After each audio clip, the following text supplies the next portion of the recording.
Bueno, continuando con la parte de hipertensión arterial, en esta segunda sesión vamos a hablar del tratamiento como tal y de las metas de manejo.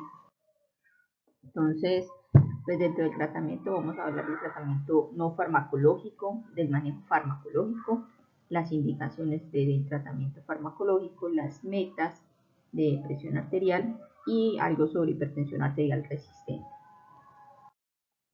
Cuando yo reviso las diversas patologías de manejo en medicina interna, siempre me gusta profundizar en el manejo no farmacológico. Generalmente se tiende a prestarle solo atención a los medicamentos y si bien son importantes, no se debe dejar de lado el manejo no farmacológico porque es el complemento de los medicamentos. Por ejemplo, si en un paciente diabético nos enfocamos en mandarle los medicamentos y no le damos las recomendaciones de alimentación, pues no vamos a tener éxito. Y lo mismo sucede en el paciente con hipertensión arterial. Entonces siempre es importante darse el tiempo para la educación del paciente y complementar la terapia farmacológica con el manejo no farmacológico y de esa manera logramos tener las metas y prevenir complicaciones. Entonces, por un lado, parte del manejo de hipertensión arterial es tratar el sobrepeso y la obesidad, porque de bajar de peso se ha demostrado que ayuda a disminuir la presión arterial. La guía como tal no dice cuánto debe bajar de peso el paciente, pero en general cuando manejamos la obesidad, la mayoría de las veces se busca una meta inicial de perder el 5% del peso corporal, entonces pueden empezar por allí. Habrá situaciones particulares como la prediabetes, la esteatosis hepática que requerirá una mayor pérdida de peso, pero en el paciente hipertenso podemos empezar por esta meta. Importante también explicarle al paciente que debe limitar el consumo de cloruro de sodio a menos de 5 gramos al día y de sal y de sodio como tal menos de 2 gramos al día. Una forma, digamos, fácil de hacerlo es que el paciente cuando le cocinen sin sal y utilicen los sobrecitos de Refisal que vienen de un gramito cada uno. Entonces, con eso pueden cuantificar la cantidad de sal que consumen en el día. Se le pueden ofrecer alternativas a los pacientes como utilizar condimentos sustitutos de sal como el tomillo, el ajo, la cebolla, el orégano. Incluso se ha hablado del cloruro potásico. Algo importante es que nos centramos en limitar el consumo de la sal de mesa, cuando también se debe tener presente evitar productos con preservantes, porque los preservantes son hechos con sodio. Entonces el paciente con hipertensión arterial debe evitar pues los enlatados y los productos que tengan, los productos de paquete pues que tengan preservantes, debe evitarlo porque allí aumentaría la cantidad de sodio que debe consumir. El potasio en el caso de los pacientes con hipertensión arterial ayudaría y la idea es buscar la forma de aumentar el potasio en la dieta, pero tener precaución con los pacientes con enfermedad renal crónica avanzada, porque en estos casos pues sí puede haber una hipercalemia. Importantísimo hacer que el paciente, si está fumando, ayudarlo a que deje de fumar. Hay estrategias como clínicas de tabaco, manejo farmacológico, entonces hay que abordar esta situación también. Yo tuve un caso de una paciente que me la remitieron por hipertensión arterial resistente y cuando la interrogo resulta que todavía fumaba y fumaba bastante. Pues realmente lo que había que hacer era ayudarla a que dejara de fumar para que se pudiera controlar su hipertensión arterial. Esto también es muy importante, buscar la forma de que el paciente tenga reducción del estrés, porque el estrés, la ansiedad, pues limita el control de la presión arterial. Hay estrategias como respiración controlada, meditación profunda, yoga, todo eso nos puede ayudar en la mejoría del paciente. Obviamente, al igual que la diabetes, la hipertensión arterial también requiere un manejo multidisciplinario. El paciente necesitará una valoración por la nutricionista para que le explique cómo limitar el consumo de sodio y cómo debe ser su alimentación. Sin embargo, pues es importante que el médico también conozca el manejo no farmacológico y empiece a dar unas recomendaciones al paciente. El paciente tiende a ser muy receptivo cuando es el médico el que da estas recomendaciones. Y aquí en forma general, ¿qué dicen? Los alimentos preferidos al paciente con hipertensión arterial, y yo creo que en general, porque esto hace parte de una alimentación muy sana, serían frutas, verduras, los granos como los frijoles, las lentejas, semillas, nueces, aceites vegetales y carnes, preferiblemente pollo y pescado. Eso no quiere decir que no puedan comer carne de res o cerdo, pero pues esto va a ser con menos frecuencia y en menor cantidad.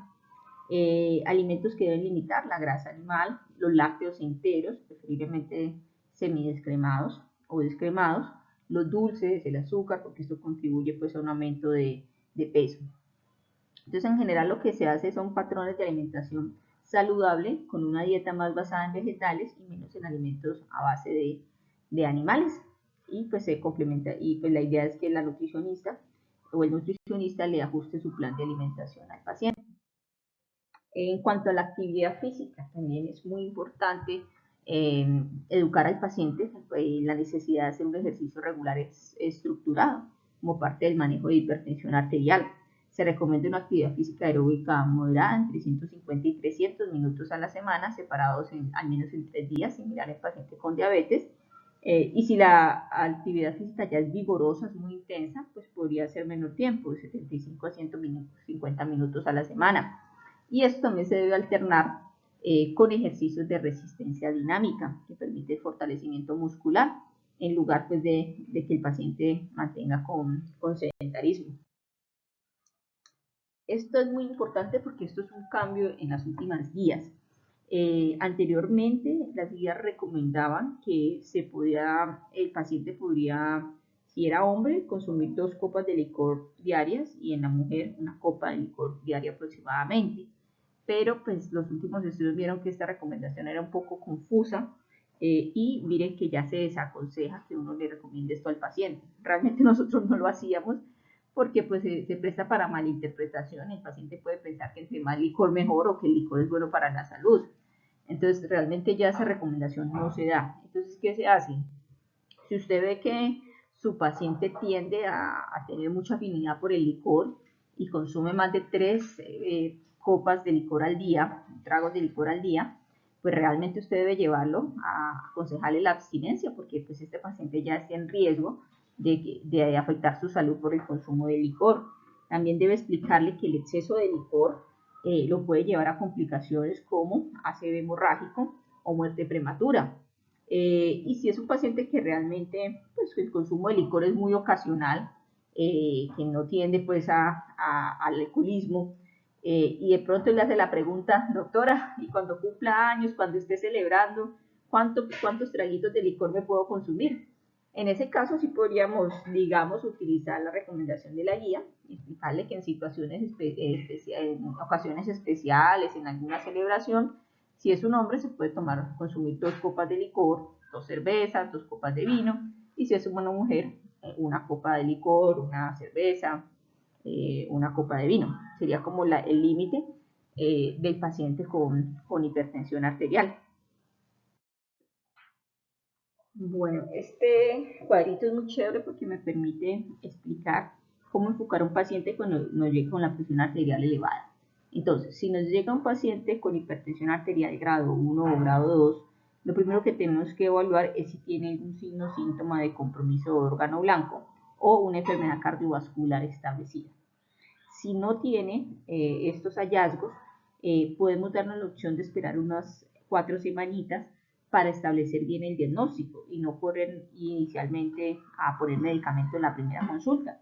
Entonces podemos citar al paciente a las 4 semanas, eso sí, un seguimiento oportuno, no citarlo a los 6 meses o a los 3 meses, no citarlo al mes. ¿Y qué me va a traer el paciente al próximo control? Me va a traer o un afinamiento de presión arterial o un monitoreo ambulatorio de presión arterial 24 horas, un mapa. Eso sería lo ideal, que la consulta control me llegue con estos exámenes y que con esto establezcamos si tiene o no hipertensión arterial. Si por alguna razón no se puede hacer el mapa o el monitoreo en casa de presión arterial, pues digamos que aplicaríamos la presión arterial que tomemos en la segunda consulta médica para establecer el diagnóstico, así como les expliqué en la clase pasada cómo se debía tomar la presión arterial. Si confirmamos el diagnóstico de hipertensión arterial, pues de entrada necesitaría cambios terapéuticos en estilo de vida y en general la mayoría de los pacientes va a requerir terapia farmacológica. Lo que pasa es que se deja la opción en un grupo muy seleccionado de pacientes que tengan una presión arterial menor de 150 a 95 y que estén realmente comprometidos a seguir de forma apropiada los cambios terapéuticos en estilo de vida, de dar un manejo inicial no farmacológico, de darle solamente los cambios terapéuticos en estilo de vida por 6 meses. Si el paciente logra controlar su presión arterial, se podría seguir con esta terapia monitorizando estrechamente al paciente.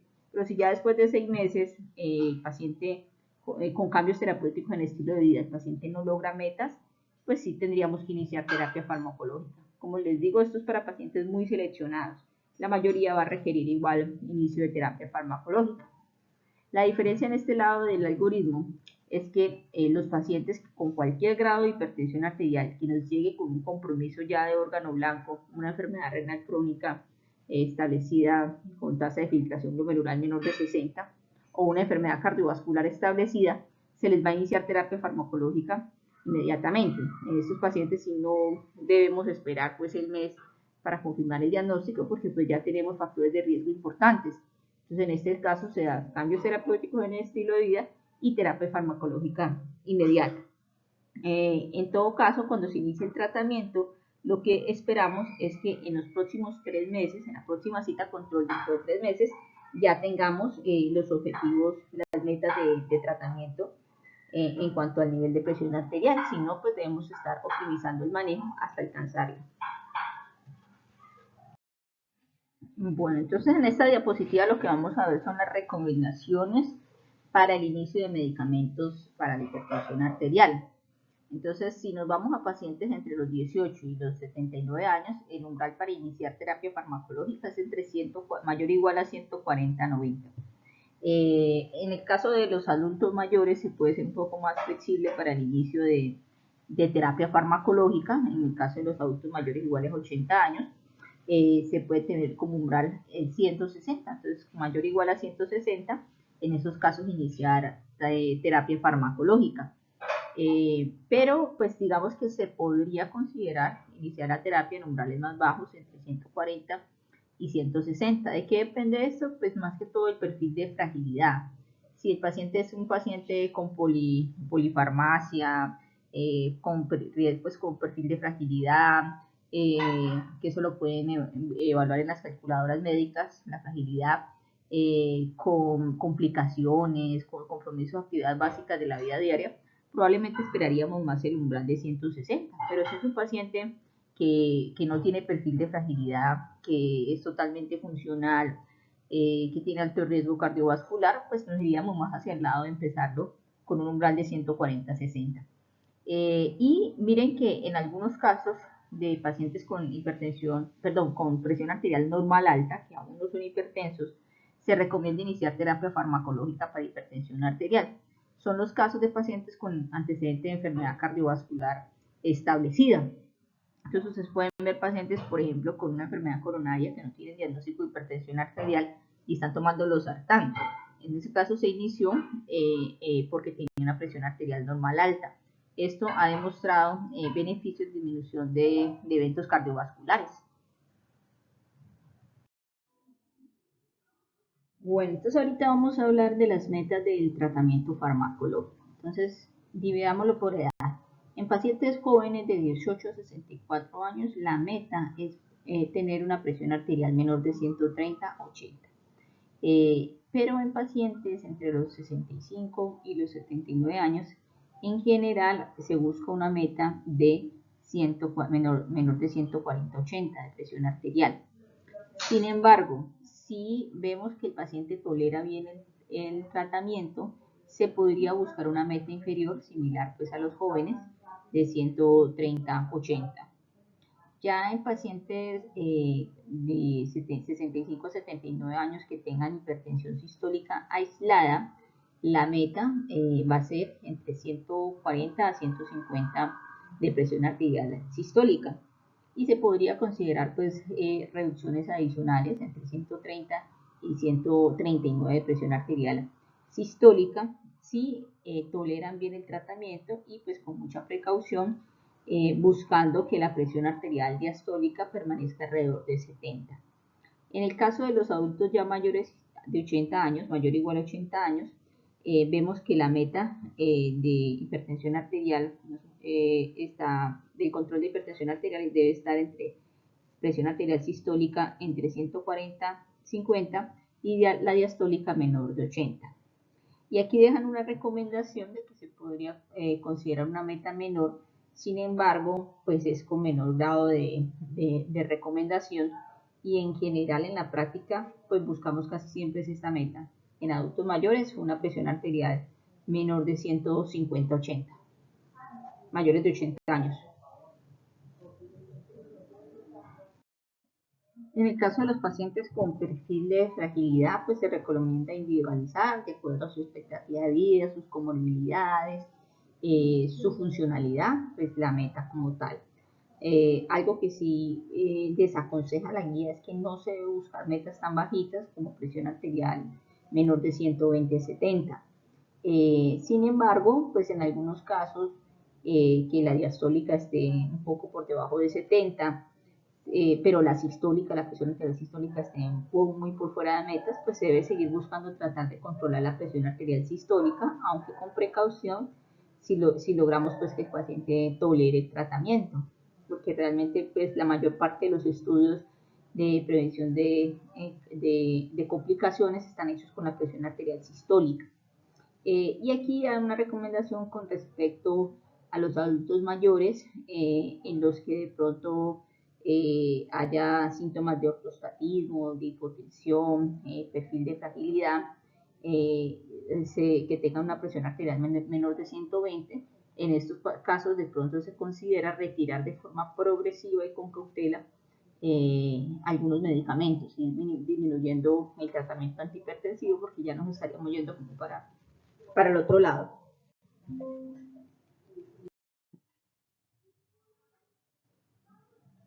Bueno, entonces aquí vamos a hablar de ya los medicamentos como tal para el manejo de la hipertensión arterial. Básicamente tenemos 5 grupos de fármacos de primera línea que se deben utilizar en la mayoría de los pacientes, como son los IECA, los ARA2, los calcioantagonistas tanto dihidropiridínicos como no dihidropiridínicos, los beta bloqueadores y los diuréticos. Ya los otros tratamientos, los otros medicamentos quedan como de segunda línea en caso de que el paciente no responda con estos tratamientos iniciales o tengan alguna contraindicación. En cuanto al manejo farmacológico, hay que tener ciertas consideraciones. En primera instancia, que la mayoría de los pacientes se van a beneficiar de terapia combinada, es decir, iniciar con 2 fármacos el manejo, puesto que la fisiopatología de la hipertensión arterial, como les mostré en la clase previa, pues es multitarget y la idea es, lo más lógico es atacar con los medicamentos, cubrir varios aspectos pues, de la fisiopatología como tal. Es mucho mejor utilizar 2 medicamentos a dosis bajas que utilizar un medicamento a dosis alta, porque esto generaría mayor riesgo de efectos adversos. Importante entonces, como les mencionaba, la terapia combinada e ir titulando las dosis hasta alcanzar la meta, teniendo en cuenta pues la dosis máxima tolerada del paciente. Preferiblemente utilizar medicamentos que se den una sola vez al día y utilizar en la mañana, y pues ir adicionando medicamentos en caso de ser necesario. También otra recomendación de las guías es que tratemos de utilizar terapias de combinación de 2 medicamentos en una sola tableta, que están disponibles en Colombia y están dentro del POS. Es decir, pues en términos de adherencia y de efectividad es mucho mejor formular, por ejemplo, valsartán con alodepino en una sola tabletica, que la tome en la mañana, que formularle a un paciente, por ejemplo, losartán 50 miligramos al día, 50 miligramos cada 12 horas, alodipino una tableta al día, hidroclorotiazida una tableta al día, un pocotón de píldoras que hace que limite la adherencia y por tanto el control de la presión arterial. En cuanto a los diuréticos, tener presente que cuando la tasa de filtración glomerular está entre 30 y 45, empieza a bajar, hay que intentar la transición de diurético tiacídico al diurético de asa. Generalmente, ya cuando esté menor de 30, lo que se utiliza es diurético de asa como furosemida, la tasa de filtración. Cuando tenemos una tasa de filtración mayor a 45, iniciaríamos diurético tiacido, tiazídico. Y en el caso de los beta bloqueadores hay unas consideraciones específicas para indicar su uso. Esto es en cuanto a los beta bloqueadores. Los beta bloqueadores, digamos que hay situaciones en las que están indicados el uso de los beta bloqueadores independientemente de que el paciente sea hipertenso o no. Entonces, si estamos en el contexto de un paciente hipertenso que tiene alguna de estas indicaciones, pues lo correcto es utilizar el beta bloqueador como uno de los medicamentos que me va a controlar la presión arterial como prioridad en el manejo, antes que otros medicamentos. Aquí están pues las indicaciones, pues en síndrome coronario agudo, fibrilación auricular, falla cardíaca, para que las tengan presentes. Y hay otras indicaciones que pues no son como las previas, que el paciente tiene la indicación sea o no sea hipertenso, pero son situaciones en que los pacientes con hipertensión arterial, digamos que se benefician del uso de beta bloqueadores y puede ser favorable indicarlos. Aquí tenemos, por ejemplo, pacientes que tengan una frecuencia cardíaca en reposo mayor a 80, que tengan una hipertensión ortostática, apnea del sueño, pacientes perioperatorios, en el caso de pacientes con EPOC y enfermedad arterial periférica con claudicación, estarían indicados los beta bloqueadores, pero los cardioselectivos, ¿listo? Porque los no cardioselectivos incluso podría ser contraproducente. Y estas otras indicaciones que básicamente es similar, o sea, por ejemplo, se utiliza el beta bloqueador para el manejo de la tirotoxicosis, pues también me sirve como el manejo de la hipertensión arterial. Y también en los pacientes que tienden a tener como mucho componente de ansiedad, digamos que los beta bloqueadores tienen una buena efectividad en estos pacientes. Importantísimo pues conocer bien los medicamentos para poderlos manejar de forma apropiada. Y aquí les dejo pues una tablita para que tengan presente las combinaciones que están contraindicadas en los pacientes y los efectos adversos que podrían causar. Entonces, para que no vayan a realizar estas combinaciones peligrosas, y si de pronto ven a un paciente que tenga estas combinaciones, pues suspender uno de los dos fármacos. Estas son las combinaciones apropiadas que sí pueden realizar en los pacientes. Aquí se las dejo para que las tengan presentes. Sin embargo, ahorita en el algoritmo les voy a mostrar pues cómo hacer el manejo del paciente con hipertensión arterial. Esta tablita también es muy importante para que la repasen y la estudien, porque como les digo, lo más importante es que sepan, conozcan bien los medicamentos. Entonces aquí están divididos por grupos, los 5 grupos que les dije, y están las contraindicaciones absolutas y relativas, pues situaciones en las que se puede utilizar, pero con precaución, pues, para que lo tengan bien presente y puedan formular sus medicamentos de una forma segura. Tablitas de la guía pasada, no lo van a encontrar en la guía de ahora, pero se las dejé porque miren que pues me muestra la dosis que se deben utilizar de cada uno de los medicamentos, lo separa, define, pues describe los medicamentos de acuerdo a los grupos y la frecuencia en la que se deben dar. Y pues aquí complementa otra vez las contraindicaciones o los comentarios. Importantísimo que lo tengan presente y pues tienen que aprenderlos. Los que les subraya, digamos que son como los más utilizados aquí en Colombia. Entonces son los más importantes que se aprendan para que los puedan manejar. Importante utilizar la dosis que es. Algunos nefrólogos, por ejemplo, en pacientes con proteinuria utilizan dosis de losartán. Ellos lo utilizan como 100 en la mañana y 50 en la noche, pero miren que se pasaría la dosis máxima. Si ellos lo hacen, pues tendrán su experiencia y ya es, pues, digamos, consideración de ellos, pero nosotros, como médicos no nefrólogos, debemos manejar las dosis establecidas por la guía para no, pues, evitar riesgo de complicaciones. Aquí tenemos los calcioantagonistas, mejor dicho, con esto pueden hacer un repasón chévere de farmacología y que se aprendan pues los grupos y los medicamentos como tal con sus dosis. Estos son los diuréticos. Aquí les subrayé pues que disponible aquí en Colombia la furosemida, pues los otros pues realmente no los utilizamos. Entonces pues, la idea es aprenderse los que están disponibles en Colombia. Espironolactona, eplerenone como los diuréticos antagonistas de aldosterona. Recordar que la espironolactona en algunos pacientes puede causar ginecomastia, pues son en los hombres. Y si este es un efecto que tiene el paciente, se puede cambiar a eplerenona. mirar acá tenemos pues los beta bloqueadores cardioselectivos que les explicaba ahorita que deben usar. Aquí al isquirén se los señalé, pero realmente no se utiliza mucho aquí en Colombia. Ya es un manejo pues de paciente que definitivamente no se controle con nada, pero pues realmente por nosotros casi no, sino por nefrología. Entonces pues este sí realmente no es de mucho uso. El prazosina y la clorinina sí tienen uso importante, entonces para que repasen sus propiedades farmacológicas. Minoxidil también lo utilizamos, importante ya para casos pues, de pacientes con hipertensión arterial que no se pueden controlar apropiadamente. Tener precaución con el minoxidil en el caso de que puede causar retención de sodio, agua y taquicardia refleja. Por eso se recomienda su uso asociado a beta bloqueadores y diuréticos. Bueno, entonces ya conociendo las propiedades farmacológicas de los medicamentos, entramos a evaluar el algoritmo de manejo de los pacientes con hipertensión arterial. Aplica para la mayoría de los pacientes. Entonces, como les había mencionado, lo ideal es iniciar con terapia combinada de dos tipos de dos medicamentos que hagan parte de grupos farmacológicos diferentes y ojalá en una sola tabletica.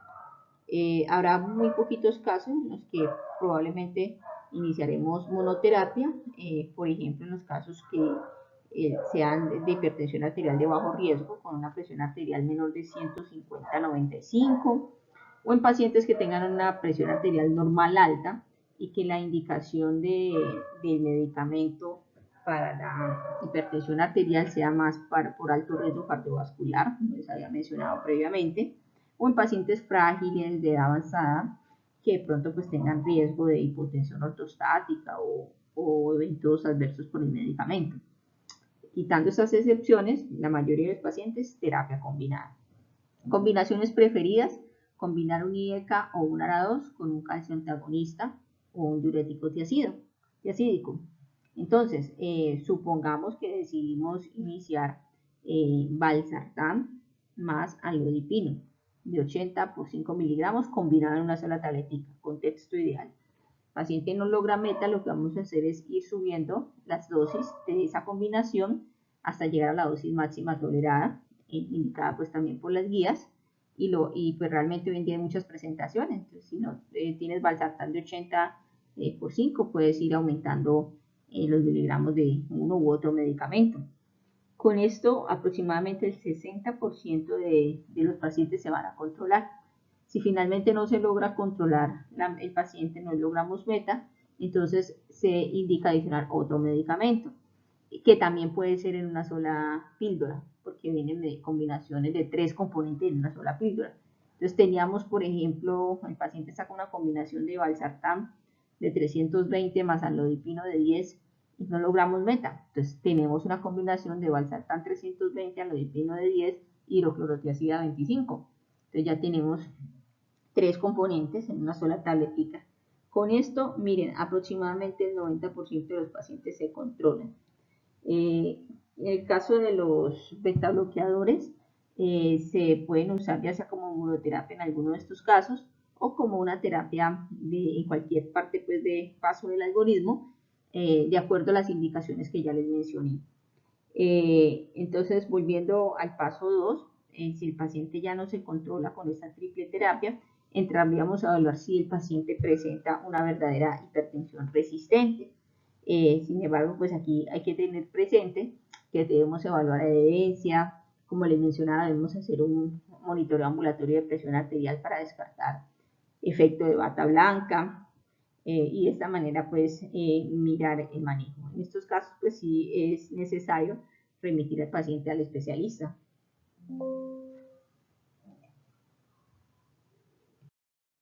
Bueno, ahora vamos a hablar un poco de hipertensión arterial resistente. Entre los factores de riesgo para tener hipertensión arterial resistente está la obesidad, el exceso de consumo de licor, el exceso de la ingesta de sodio, enfermedad cardiovascular establecida, daño de órgano blanco, edad avanzada, pues, raza afro, básicamente, y un riesgo cardiovascular mayor al 20%.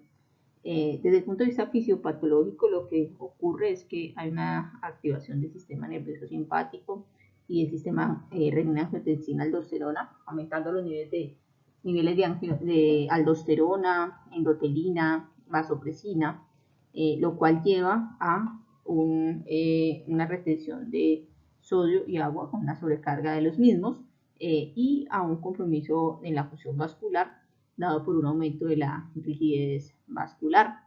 Estos pacientes con hipertensión arterial resistente pues tienen mayor riesgo de compromiso de órgano blanco y de muerte prematura. Sin embargo, hay que confirmar que realmente la hipertensión sea resistente. Inicialmente, cuando tenemos un paciente con una presión arterial mayor o igual a 140/90, a pesar de 3 medicamentos a dosis óptimas, incluyendo un diurético, se considera que podría tener hipertensión arterial resistente. Sin embargo, mientras se confirma el diagnóstico, quedaría como una hipertensión arterial aparentemente resistente, ¿ya? Cuando tenemos este criterio acá. ¿Qué tendríamos que hacer para confirmar que realmente sea una hipertensión arterial resistente? Tendríamos que documentar un mal control de la presión arterial por fuera del consultorio. Lo ideal sería hacer un mapa 24 horas, si no, pues sería pues un monitoreo en casa de presión arterial. Y si tenemos un promedio de presión arterial en las 24 horas mayor o igual a 130/80, pues vamos confirmando posiblemente una hipertensión arterial verdaderamente resistente, porque se descartaría el efecto de bata blanca. Otro punto que se debe hacer para confirmar es descartar mala adherencia al manejo, que en nuestro medio es común porque pues a pesar de que los medicamentos combinados en una sola tabletica están disponibles en el POS, a veces hay dificultades para que las CPS los entreguen o no hay disponible pues en ciertas zonas de Colombia. Entonces el paciente le toca manejarse con un pocotón de tabletas y es muy probable que el paciente no se controle, no sea totalmente adherente al manejo.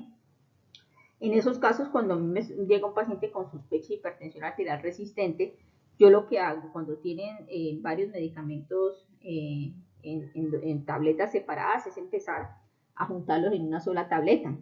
De esa manera voy mirando mejorando la parte de la adherencia. Pero siempre es importante evaluar esto, adherencia tanto a medicamentos como cambios en estilo de vida, porque pues si el paciente no se toma los medicamentos, pues no podríamos decir que el paciente tenga una hipertensión arterial resistente. Y en otra instancia lo que hay que hacer para confirmar es descartar hipertensión arterial secundaria, como ya habíamos hablado pues en la clase previa. En estos casos, digamos, lo más común sería evaluar una estenosis de arteria renal. Estaría indicado hacer el Doppler de arteria renal. También habría que evaluar posible hiperaldosteronismo, se puede estudiar por ese lado, y apnea del sueño, que si bien, como les había mencionado, ya hace más parte de un fenotipo de hipertensión arterial en el paciente obeso, también pues explicaría un mal control de la presión arterial, por eso habría que estudiar apnea del sueño con una polisomnografía. Ya haciendo esta evaluación juiciosa de todos los puntos que les menciono, si el paciente realmente es adherente al manejo, se demuestra un mal control por una medición de presión arterial ambulatoria, ya sea un mapa, y también se descarte posible hipertensión secundaria. En ese caso ya se puede identificar un paciente como hipertensión arterial verdaderamente resistente. Y miren que es aproximadamente el 5% de los casos, no más. En estas situaciones, pues sí ya requeriría derivar al paciente a un especialista para evaluar pues cuáles son los factores asociados y cómo sería el manejo. Bueno, entonces ya estableciendo que se trata de una hipertensión arterial verdaderamente resistente, vamos a explicar cómo es el manejo. Inicialmente se debe optimizar, como siempre, la terapia no farmacológica en cuanto a la reducción de ingesta de sodio y de alcohol, preferiblemente llevar al paciente a la abstinencia.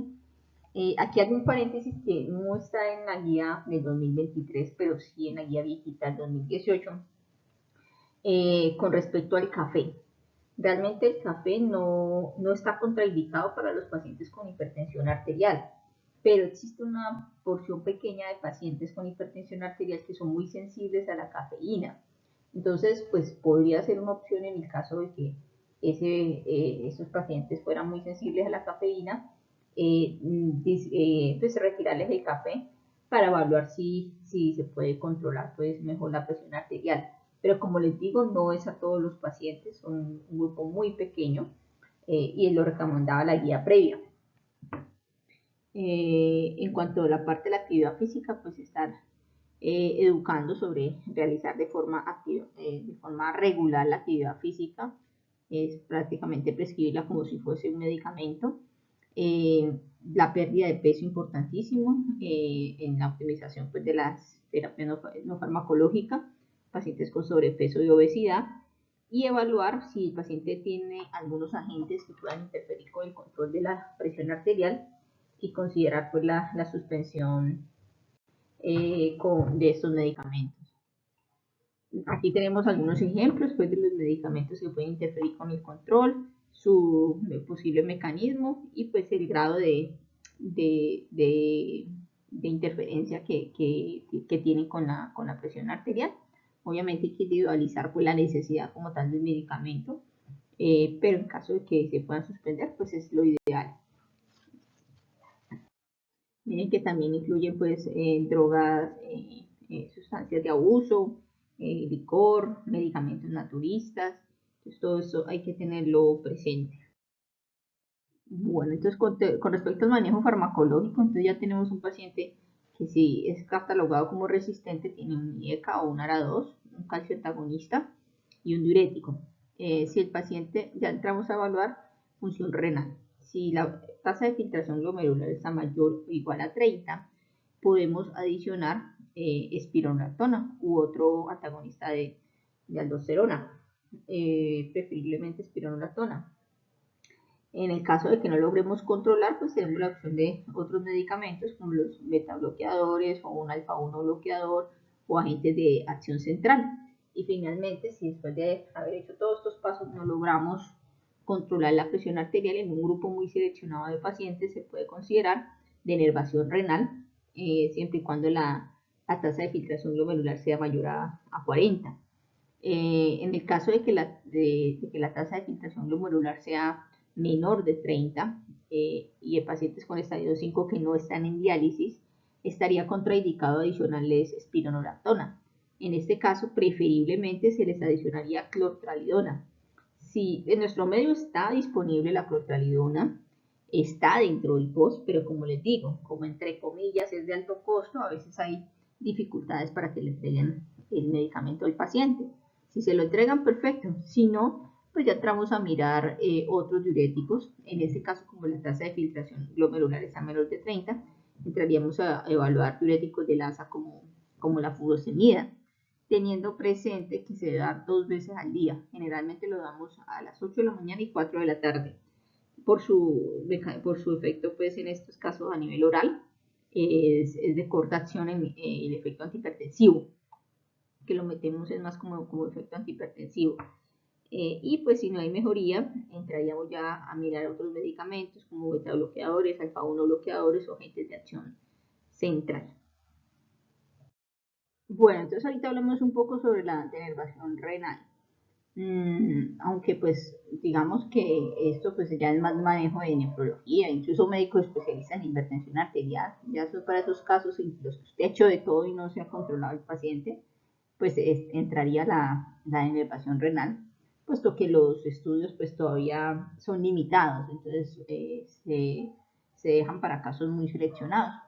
Pero bueno, las bases fisiopatológicas de la denervación renal consisten en el aumento del sistema nervioso simpático como parte de la fisiopatología de la hipertensión arterial. Hace que los nervios simpáticos eferentes, por intermedio del receptor beta-1 adrenérgico, aumenten la liberación de renina en las células juxtaglomerulares del riñón. Esto hace que se disminuya la perfusión renal y se aumente la reabsorción de sodio, favoreciendo pues incremento de la presión arterial.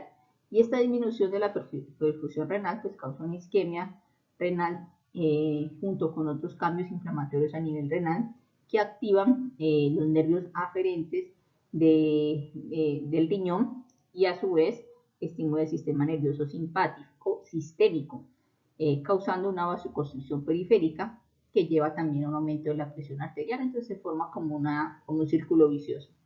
La radiodenervación, la denervación renal, pues a muy grandes rasgos, consiste en la introducción pues, de un catéter que, por medio de radiofrecuencia, modula la señalización hiperactiva entre los riñones y el sistema nervioso simpático para disminuir la actividad del sistema nervioso simpático y de esta manera disminuir la presión arterial.